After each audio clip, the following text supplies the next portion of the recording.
வணக்கம். சிவன் மாந்திரிகம். இந்த மாந்திரிகத்தில் பேய், பிசாசு, பூத பிரேத ஆத்மாக்கள், இருச்சி, சங்கினி, அதுக்கப்புறம் கேட்டிங்கன்னா காட்டேரி, உதிர காட்டேரி, பிடாரி, இப்படியெல்லாம் சில துஷ்ட ஆத்மாக்கள் ஒருத்தரை பிடிக்கலாம்.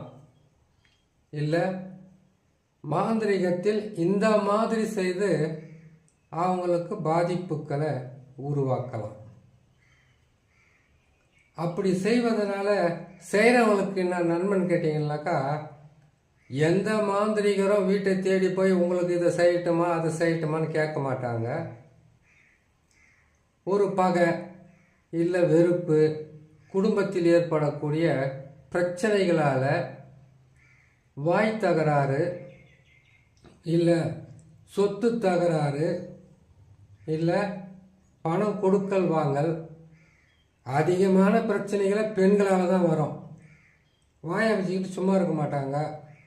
ஏதாச்சும் ஒன்று யாருக்கிட்டையாவது வம்பு எடுத்துட்டாங்கன்னா கெட்ட நேரத்தில், அதனால் அந்த வீடாக்கப்பட்டது பல பிரச்சனைகளை சந்தித்து அந்த குடும்பத்தில் இருக்கிறவங்களுக்கும் அந்த வீட்டில் இருக்கிறவங்களுக்கும் கஷ்டங்களை கொடுக்கறதுக்கு இந்த மாந்திரிகங்களை பயன்படுத்த ஆரம்பிப்பாங்க. எல்லாமே இந்த மாதிரி செய்கிறாங்கன்னு சொல்ல முடியாது. ஏன்னா ஒவ்வொருத்தருக்கும் தான் உண்டு, தான் வேலை உண்டு, தான் குடும்பம் உண்டுன்னு வாழ்ந்துக்கிட்டு இருப்பாங்க. ஏதோ ஒரு சின்ன பகையால் ஒரு சிலர் இந்த மாதிரி பாதகத்தை செய்ய ஆரம்பிப்பாங்க. சரி, இது சாதாரணமான மனிதர்களுக்கு தான் இந்த பிரச்சனை இருக்குமா, மற்றவங்களுக்கு இருக்காதான்னு கேட்டிங்கனாக்கா, நாம் சொல்லக்கூடிய பூத பிரேத ஆத்மாக்கள், துஷ்ட ஆத்மாக்கள் செய்வனையால் செய்து ஒருத்தருக்கு வரக்கூடிய பாதிப்புகள் என்பது சாதாரண மனுஷங்களுக்கும் எதிர்ப்பு, எதிரி, பகை, விரோதத்தால் செய்வாங்க. முக்கியமாக மாந்திரிகர்களுக்கு ஒரு சில மாந்திரிகர்கள் கட்டு போடுறதுக்கும் இதை பயன்படுத்துவாங்க. மாந்திரிகர்களுக்கு எப்படி பயன்படுத்த முடியும்னு கேட்டிங்கனாக்கா, இதுதான் முக்கியமான விஷயம். எப்படின்னு கேட்டிங்கனாக்கா, ஒரு மாந்திரிகர் இன்னொரு மாந்திரிகரை பகையாக இவங்க எனக்கு பகையாளின்னு சொல்ல மாட்டார். ஆனால் மனசுக்குள்ள அந்த பகையாகப்பட்டது இருக்கும். ஒரு ஊரில் 2 பேர் இருக்காங்க, ஒரு ஊரில் 3 பேர் இருக்காங்க, இல்லை பக்கத்து ஊரில் இருக்காங்க, இல்லை 7 ஊருக்கு பக்கத்தில் இருக்காங்கன்னு கேட்டிங்கனாக்கா, நீங்கள் நல்லா இருந்தால் அவங்களுக்கு பிடிக்காது, அவங்க நல்லா இருந்தால் உங்களுக்கு பிடிக்காது. ஒரு பேருக்கு சொல்லுவாங்க, நீயும் நானும் நண்பன், நீயும் நானும் ஒரு ஒற்றுமை இருந்து செய்கிறோம், பேருக்கு தான் சொல்லுவாங்களே தவிர உண்மையாக சொல்லி செய்து ஒருத்தருக்கு வெறுப்பு இல்லாமல் வாழ மாட்டாங்க. அது நடக்கிற விஷயமும் கிடையாது. அப்படி இருக்கும்போது இந்த பேய், பிசாசு, பிரேத ஆத்மா, பூதம், அதுக்கப்புறம் கேட்டிங்கன்னாக்கா பல வகையான தெய்வங்களும், பல வகையான ஆக்ரோஷ தெய்வங்களும், துஷ்ட தெய்வங்களும் இருக்கு இல்லையா? அதை எப்படி பயன்படுத்தி எப்படி செய்வாங்கன்றதை பற்றி, அதை எப்படியெல்லாம் பயன்படுத்துகிறாங்கன்றதை பற்றி சொல்கிறேன். அதுக்கப்புறம் ஒவ்வொன்றையும் சொல்லும்போது ஒவ்வொன்றையும் பிரித்து நான் போடும்போது தனிப்பதிவாக போடுறேன். இப்போது ஒருத்தருக்கு பிரேத ஆத்மாக்களை, இறந்தவங்களுடைய ஆத்மாக்களை வசியம் செய்து அதுக்கப்புறம் அது ஏவல் விடணும். இதில் ஒரு சூட்சும ரகசியம் இருக்குது. என்ன சூட்சும ரகசியம் கேட்டிங்கன்னாக்கா, எல்லாருக்குமே ஒரு ஆத்மாவை வசியம் பண்ணக்கூடிய சக்தி மாந்திரிகர்களுக்கு இருக்கும். அந்த ஆத்மாக்களை கட்டி வைக்கிற ஒரு சக்தி இருக்கும். அந்த ஆத்மாக்களை வராத தடுக்கிற சக்தியும் மாந்திரிக கையில் இருக்கும். அந்த ஆத்மாக்களை வராமல் தடுக்கிறது செய்கிறதெல்லாம் பார்த்தீங்கன்னாக்கா, நம்ம ஒன்று மூலிகைகள் மூலியமாக வராமல் தடுக்க முடியும், இல்லை சில கருக்கள் மூலியமாக செய்ய முடியும். ஐங்குல மையால் செய்யலாம், இல்லைன்னா குழி தைலத்தால் செய்யலாம், இல்லை எட்டி தைலத்தால் செய்யலாம். அப்படி இல்லைன்னு கேட்டிங்கன்னாக்கா கருவூமத்தம் இருக்குது பார்த்தீங்களா, கருவூமத்தம் அதனுடைய குழி தைலத்தை போட்டு அதுலேயும் செய்யலாம். இல்லைன்னா பச்சோந்தி இருக்குது இல்லையா, பச்சை ஓணம், அதை வச்சு செய்யலாம். ஒரு கேள்வி வரும், பச்சோந்தியை நாம் பிடிச்சு அதை சில வழியில் பயன்படுத்தி மறைவு மையெல்லாம் கூட செய்யலாமே, அப்படி ஒரு ரகசியம் இருக்குதான கேள்வி வரும். இருந்தது, ஆனால் இப்போ செய்யறது ரொம்ப கஷ்டம். ஏன்னு கேட்டிங்கன்னாக்கா ஒரு மாந்திரிகத்தை கற்றுக்கிட்டு அஷ்ட கர்மத்துக்கு உண்டான மையம் தயார் செய்து அந்த மையம் செய்யறதுக்கு உண்டான எல்லா மூலிகையும் தேடி அது குழி தைலம் இறக்குறதும், அதை மையாக்குறதும், அதை தாயத்துக்குள்ளே அடைச்சி கொடுக்குறதும், அது எந்திரத்தில் தகுடில் எந்திரமாக எழுதி அதுக்கு உண்டான பூஜை புரஸ்கார விதிகளையும் மந்திர சாபமோ எந்திர சாபமோ பூஜை நிவர்த்தியோ பூஜை புனஸ்கார வேலை இது எல்லாமே செய்து முடிக்கிறதுக்கு குறைஞ்சது பாதி ஆயுள் அவங்களுக்கு குறைஞ்சிடும். எடுத்த உடனே செய்து முடிக்கணும்னாக்கா மாந்திரிகத்தில் அப்படி முடியாது, பொறுமையாக தான் செய்து முடிக்க முடியும். இது எல்லாம் செய்து முடிச்சதுக்கப்புறம் அவங்களுக்கு வேலை வெட்டியே இல்லாமல் இருந்தால் பரவாயில்ல, அவங்களுக்கு எத்தனையோ வேலை. ஒரு வாடிக்கையாளர்கள் ஒருத்தர் அவங்கக்கிட்ட வாங்கிட்டு போயிட்டாங்களா செய்துட்டு போயிட்டாங்கனாக்கா ராத்திரிலையும் தூங்க விட மாட்டாங்க, பகல்லையும் தூங்க விட மாட்டாங்க, நிம்மதியாக இருக்க விட மாட்டாங்க.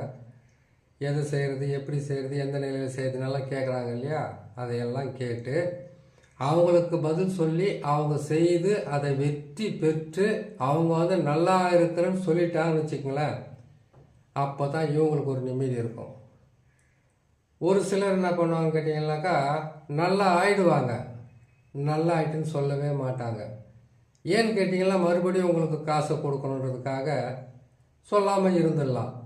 ஒரு சிலர் ஓரளவுக்கு நல்லா இருப்பாங்க, நல்லா இருந்தால் கூட நல்லா இருக்கிறேன்னு சொல்ல மாட்டாங்க.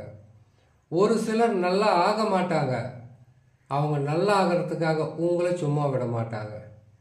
இத்தனையும் சந்தித்து அவங்களுக்கு 1க்கு 2 முறை செய்து கொடுத்து அதிலிருந்தும் நீங்கள் ஜெயிச்சு வெற்றி பெற்று வரணும். இதில் எங்கேருந்து இளமையில் போய் நீங்கள் ஆரம்பிச்சிங்கன்னாக்கா முதுமையில் தான் உங்களால் வெற்றி பெற முடியும். அப்படிப்பட்டது தான் மாந்திரிகம். ஜோதிடத்துக்கு அப்படி கிடையாது. அதுவே மிகவும் ஒரு விஞ்ஞானியை விட அதிகப்படியான மூலபலம் இருந்தால் தான் ஜோதிடத்தில் கரக்கண்டு வாழ முடியும்.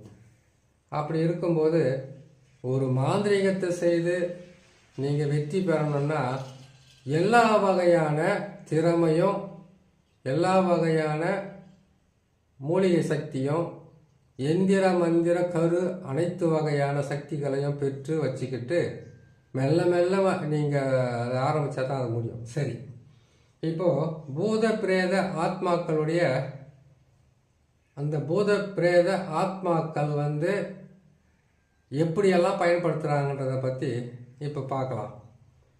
ஒரு மனுஷன் மரணிக்கிற நேரத்தில் அவங்க நல்ல ஆத்மாவா இல்லை துஷ்ட ஆத்மாவா மாறுறாங்கன்றது எல்லோருக்குமே தெரியும். அல்ப ஆயுளும் அவங்களுடைய ஆயுள் காலம் முடியாமல் மரணிக்கிறவங்க துஷ்ட ஆத்மாக்களாக போவாங்க. அடுத்தது நல்லபடியாக வாழ்ந்து நல்லபடியாக குடும்பம் வாழ்க்கை எல்லாமே நல்ல நிலையில் அனுபவிச்சுட்டு அவங்க இயற்கையாகவே மரணம் அவங்களுக்கு ஏற்பட்டால் அவங்கள வசியம் பண்ணுறதுல எந்த பிரயோஜனமும் இல்லை. அதே மாதிரி வயது முதிர்ந்து ஒரு 50 வயசுக்கு மேலே இருக்கக்கூடிய ஆத்மாக்களை வசியம் செய்கிறதுனால எந்த விதமான லாபமும் இல்லை. 50 வயசில் முடிஞ்ச அளவுக்கு அவங்க அனுபவிச்சிருப்பாங்க. ஆக்ரோஷமான ஆத்மாக்களை வசியம் பண்ணி தான் இதெல்லாம் செய்ய முடியும். அதுக்கு துர்மரணம் அடைஞ்சவங்க தான்ன்றதை ஏற்கனவே நான் பதிவில் நிறைய போட்டிருப்பேன். அப்படி நீங்கள் இந்த துஷ்ட ஆத்மாக்களையும் பிரேத ஆத்மாக்களையும் வச்சு நீங்கள் ஏதாச்சும் செய்யணும்னு கேட்டிங்கனாக்கா ஒரு ஆணுக்கு செய்யணும் அப்படின்னு நீங்கள் நினச்சிங்கனாக்கா அதுக்கு பெண் துஷ்ட ஆத்மா தான் உங்களால் வந்து பயன்படுத்தினா தான் சரியாக வரும். ஒரு பெண்ணுக்கு செய்யணும் அப்படின்னாக்கா ஆணுடைய ஆத்மா தான் சரியாக வரும். ஆணுடைய ஆத்மாவை கொண்டு வந்து அப்படியே அதில் இறக்கிட முடியுமான்னு கேட்டிங்கனாக்கா அப்படி கிடையாது. நீங்கள் செய்யக்கூடிய உருவ பொம்மையில் நீங்கள் சொல்லக்கூடிய அந்த மந்திரங்களும் அந்த கருவும் அந்த எந்திரங்களும் தான் அந்த ஆத்மாக்கள் வழியாக உங்களுக்கு வழி செய்யும். அதே போல் இந்த ஆத்மாக்களுக்கு இருக்கக்கூடிய சக்திகளை வந்து நீங்கள் பயன்படுத்திக்கணும்னு நீங்கள் நினச்சிங்கனாக்கா அதுக்கு செய்ய வேண்டியது அவங்களுடைய இறப்பு காலத்தில் அவங்களுடைய காடாத்திரத்துக்கு முன்னாடி இறந்தவங்களுடைய அதான் துர்மரணம் ஏற்பட்டவங்களுடைய பிணத்தை வேக வைக்கும்போது அவங்க காடாத்திரத்துக்கு முன்னாடி காடாத்திரத்துன்னு என்ன தெரியுங்களா, அவங்களுடைய இறந்த பிணத்தினுடைய எரிச்ச சாம்பலை அவங்க வந்து வாங்கிக்கிட்டு கெங்கில கலக்கிறதுக்கு வாங்கிட்டு போவாங்க. வந்து அதுக்கு முன்னாடி நீங்கள் அந்த மயானத்தில் இருக்கக்கூடிய வெட்டியாங்கிட்ட உங்களுக்கு பழக்கம் இருந்தால் காடாத்திரத்துக்கு முன்னாடி ஒருத்தர் எங்கேயெல்லாம் நீங்கள் கொடுமை பண்ணணும் எங்கேயெல்லாம் செய்யணும்னு நினைக்கிறீங்களோ எதையெல்லாம் செய்யணும்னு நினைக்கிறீங்களோ அந்தந்த பகுதியில் உங்கள் கை விரல் கையினுடையது படாத மாதிரி கையில் வந்து க்ளோஸோ இல்லைன்னா கவரை போட்டுக்கிட்டு அந்தந்த சாம்பலை கொஞ்சம் கொஞ்சமாக எடுத்து பயன்படுத்தணும். இது எவ்வளோ பெரிய பாவம். ஒரு மனுஷன் இறந்ததுக்கு அப்புறமாவது அவங்கள நிம்மதியாக விடணும்னு கேட்டீங்கன்னாக்கா விட மாட்டோம். ஒரு மனுஷனுக்கு இன்னொரு மனுஷன் வந்து எல்லா பிரச்சனைகளிலுமே உதவியாகவோ இதுவாக இருக்கணும்னு தான் நினைக்கிறாங்களே தவிர அந்த மாதிரி விடுறதுக்கு யாருக்கும் மனசு வர்றதில்ல. அதனால் அவங்களுக்கு வந்து ஆத்மா சாந்தி இல்லாமல் போகும். இப்போது மாந்திரிகம் செய்கிறவங்க கடுமையான கஷ்ட நஷ்டங்களை சந்திக்கிறதுக்கு காரணம் அந்த ஆத்மா அது வந்து தானாகவே ஒருத்தரை வந்து பிடிக்கிறது வேற, அதுக்கு விருப்பமாக அது பிடிக்கிறது வேற, நம்ம கட்டாயப்படுத்தி அதை பிடிச்சு அதை நம்ம அதுக்கு உண்டான ஆசைகளை தூண்டி விட்டு அதை கொடுமைப்படுத்துறது வேற. இது கொடுமை தான். ஆனால் இதில் ஒரு மிகப்பெரிய ஒரு மறைவு ரகசியம் ஒன்று இருக்குது. இந்த மாதிரி வந்து அந்த ஆத்மாக்களை வசியம் பண்ணுற நீங்கள் உங்களுடைய ஆயுள் காலம் முடுறதுக்குள்ளெல்லாம் அதுக்கு சாந்தி கொடுத்துடணும். அது கொடுக்காம விட்டால் குடும்பத்தையே கருவறுக்கும். ஏன்னு கேட்டிங்கனாக்கா நீங்கள் வசியம் பண்ணுறீங்க, அதுக்கு மந்திரத்தை சொல்கிறீங்க, அதுக்கு உண்டான உணவை வந்து கொடுக்குறீங்க, எந்த ஆத்மா உக்காந்து அள்ளி சாப்பிடாது. அது வேணால் சினிமா படத்துக்கு வேணால் உங்களுக்கு பார்க்கவோ கேட்கவோ நல்லாயிருக்கும். ஆத்மாக்கள் வந்து தன்னுடைய எந்த ஆசைகளாக இருந்தாலும் பார்த்து தீர்த்துக்கும். இல்லை எல்லா ஆத்மாக்களுக்கும் நுகர்வு அதை கேட்டால் வாசனைகளை வந்து நுகர்வதற்கு உண்டான சக்தி இருக்குது. அதன் மூலிமா அதுங்களை ஆசையை தீர்த்துக்கும். அப்படி இருக்கும்போது இந்த பூத பிரேத ஆத்மாக்களினுடைய வசியமோ அதை கட்டி வைக்கிறதோ அதை செய்யணும்னு கேட்டிங்களேனாக்கா அதுக்கு உண்டான நாள் நட்சத்திரம் அதுக்கு உண்டான விதி பிரகாரம் வந்து என்ன பண்ணணும்னு கேட்டிங்கன்னாக்கா அந்த ஆத்மாக்களை வந்து ஒருவேளை உங்கள் உடம்புல இருக்குது, உங்கள் வீட்டில் இருக்குது, உங்கள் குடும்பத்தில் இருக்குது, செய்கிற தொழிலில் வந்து பல வகையில் கஷ்டங்கள் கொடுக்குதுன்னாக்கா அதுக்கு முதல்ல தேவை காசி தீர்த்தம். காசி தீர்த்தம் உங்களால் முடியலன்னு கேட்டிங்களேனாக்கா காசி தீர்த்தம்னா நிறைய பேர் போயிட்டு எடுத்துகிட்டு வருவாங்க. அதுக்கும் சில விதிமுறைகள் பிரகாரம் பூஜை புனஸ்காரம் செய்து அதை நீங்கள் செய்து முடிக்கலாம். இல்லையா ஈனக்கிடாரின்னு சொல்லக்கூடிய கன்று ஈனாத பசும் மாட்டினுடைய கோமியம் அதனுடைய சாணம் இது ரெண்டுமே மிகவும் உதவியாக இருக்கும். துஷ்ட ஆத்மாக்களை விரட்டி அடிக்கவும் துஷ்ட ஆத்மாக்களுக்கு கட்டு போடவும். இது இல்லாமல் நீங்கள் வந்து சண்டால கருன்னு ஒன்று இருக்கும்.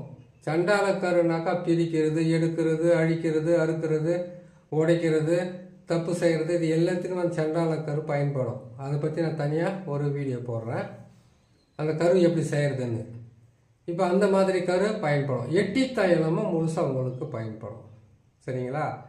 சரி, அது மட்டும் இல்லாமல் நாம் சொல்கிறோம் இல்லையா இந்த கருவமத்தை வச்சு குழி தைலத்தை செய்யலான்னு, அதுவும் மிகவும் உங்களுக்கு உதவியாக இருக்கும். இல்லை நாகமல்லியும் அதுக்கப்புறம் அந்த நாகமல்லி மரத்தினுடைய தெற்கு பக்கம் இருக்கக்கூடிய வேரும் அதோடு சேர்ந்து சிறிய நங்கை பெரிய நங்கை, அதுக்கப்புறம் வந்து கேட்டிங்கன்னா பேய் மிரட்டி பேய் அவரை பேய் தும்பெல்லாம் வாங்கிட்டு வந்து அதெல்லாம் எடுத்துகிட்டு வந்து அதையும் போட்டு இடித்து சாறு எடுத்து குழி தாயில் எடுத்து அதையும் வச்சுக்கிட்டீங்கன்னாக்கா இந்த பேய் பிசாசு பூத பிரேத ஆத்மாக்களையும் துஷ்ட ஆத்மாக்களையும் விரட்டி அடிக்கவும் கட்டி வைக்கவும் இல்லை இதை வசியம் பண்ணி சில வழி பிரகாரம் செய்யறதுக்கு உண்டான வழியை ஒவ்வொரு பதிவாக சொல்லிக்கிட்டே வரேன். சரி, இப்படி செய்து அதுக்குண்டான வழியை செய்துக்கலாம். அதுக்கப்புறமா இந்த ஆத்மாக்களை வீட்டில் வராமல் தடுக்கிறதுக்கும் வந்து இருந்தால் ஒழிக்கிறதுக்கு எப்படின்னு இன்னொரு பதிவில் போடுறேன். இந்த ஆத்மாக்களுக்குன்னு வந்து சில மந்திரங்கள் இருக்கும். இந்த மந்திரம் ஒன்று சொல்கிறேன் உங்களுக்கு பிடிச்சிருந்தா இதை சித்தி பண்ணி வச்சுக்கலாம். ஏன்னு கேட்டிங்கன்னாக்கா ஆத்மாக்களை வந்து விரட்டி அடிக்கணும், இல்லைன்னு கேட்டால் அதை கட்டி வைக்கணும், இல்லை அதுங்களை வராத அளவுக்கு தடுக்கணும், இல்லை அதை வர வைக்கணும்னா கூட சில உயிர் மந்திரங்கள் இருக்குது. அது பேர் தான் சொல்லுவாங்க மூல மந்திரம்னு. அந்த மந்திரங்களை எல்லாம் ஒன்று சேர்த்து போடப்பட்டது தான் இந்த மந்திரம். இந்த மந்திரம் ஒன்று சொல்கிறேன்.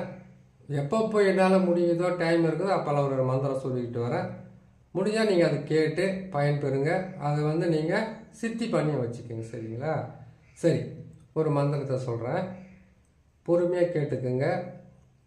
வேகமாக சொன்னால் புரியாததுக்காக விட்டு விட்டு கூட சொல்கிறேன், பொறுமையாக கேட்டுங்க. ஓம் அரகர சிவசிவ வசீகர வசீகர சர்வ பூத பிரேத பிசாசு மோகினி ஏட்சினி சூழினி டாகினி மற்றும் பரதுஷ்ட தேவர்களும் ரிஷி காட்டியரியும் காலபைரவனும் காளியும் மகா காளியும் மற்றும் சமஸ்தான தேவர்களும் என் முன்னே வரவிடாமல் அங்காளம்மன் பாதந்தனில் கட்டினேன் இந்திரன் துணையாக கட்டினேன். ஓம் ரீம் சிம் நமச்சிவாய. மந்திரம் நல்லா இருக்குதான்னு பாருங்க.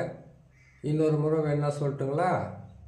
ஓம் அரகர சிவசிவ வசீகர வசீகர சர்வ பூத பிரேத பிசாசு மோகினி ஏட்சினி சூழினி டாகினி மற்றும் பரதுஷ்ட தேவர்களும் ரிஷி காட்டேரியும் காலபைரவனும் காளியும் மகா காளியும் மற்றும் சமஸ்தான தேவர்களும் என் முன்னே வரவிடாமல் அங்காளம்மன் பாதந்தனில் கட்டினேன் இந்திரன் துணையாக கட்டினேன். ஓம் ரீம் நம சிவாய. இந்த மந்திரத்தை 1008 லட்சத்தெட்டு ஊரு போட்டு வச்சுக்கோங்க. இந்த மந்திரத்தை நீங்கள் இருக்கக்கூடிய அந்த மாந்திரிக செய்கிற இடத்துல சொன்னாவே மற்றவங்க செய்கிறது எந்த விதமான துஷ்ட ஆத்மாக்களுடைய மாந்திரிகமாக இருந்தாலும் அந்த ஆத்மாக்கள் வீட்டுக்குள்ளே வராது.